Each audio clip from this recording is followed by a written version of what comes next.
You were known as being a cannabis man your entire career, and you must have met people in all of your dealings that encouraged you to move to other products. And I was just wondering why you never did.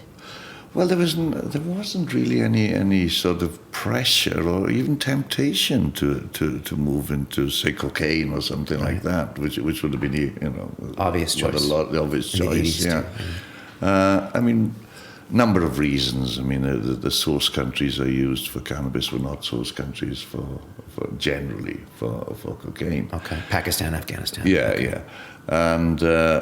But opium potentially. Opium potentially, and also cocaine in Colombia. I mean, I did smuggle marijuana from Colombia. From Colombia. Yeah, okay. and I did smuggle, stuff from.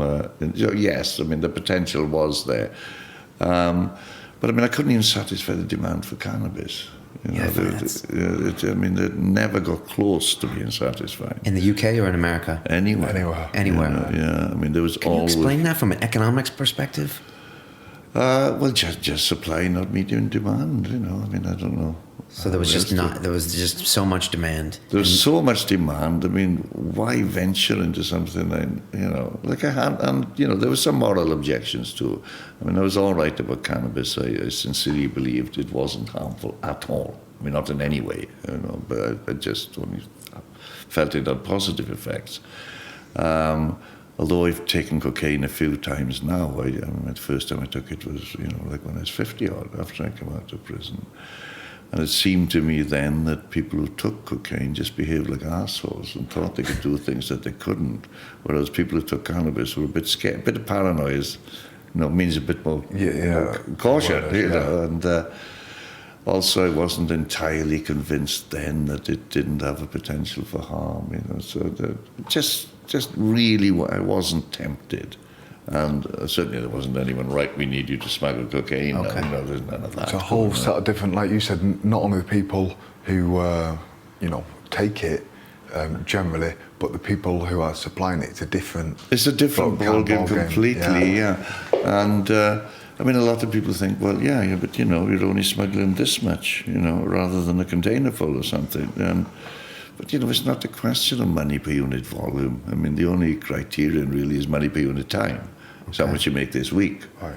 And I could always make, Yeah, you were. So a deal's a deal. You were doing lots of deals and big deals. Yes. The fact that your deals were taking up more volume didn't matter. Didn't make any difference. It was more of the bandwidth in your brain making the deals. Yes, and also various considerations. I mean, which is going to disappear? A suitcase of cocaine in a lay-by or a container? Yeah. Okay, security. Yes. Wow.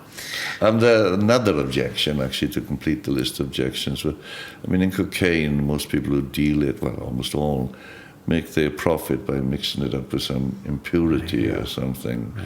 And that I'm not happy as me. I mean, I would prefer to put, if it did become a cocaine deal, I'd just put £100 on it or something, but a margin on it rather than dilute it or mix it with some poison or something. Yeah. And any sort of structure that seems to favour that way, I wouldn't be happy with. What do you feel about legalising, obviously, cannabis, but all drugs for them kind of reason? I mean, it's kind of a big question, that, but yeah. To watch the rest of this fascinating interview, click on the link below and go to londonrealacademy.com. There you can sign in with your social media login and watch the rest of the episode for free, along with all of our episodes on London Real, my webinars, and all of our premium content, all located over at londonrealacademy.com. So click on the link below, you'll be directed there, and you can watch the rest of this fascinating interview, and I'll see you there.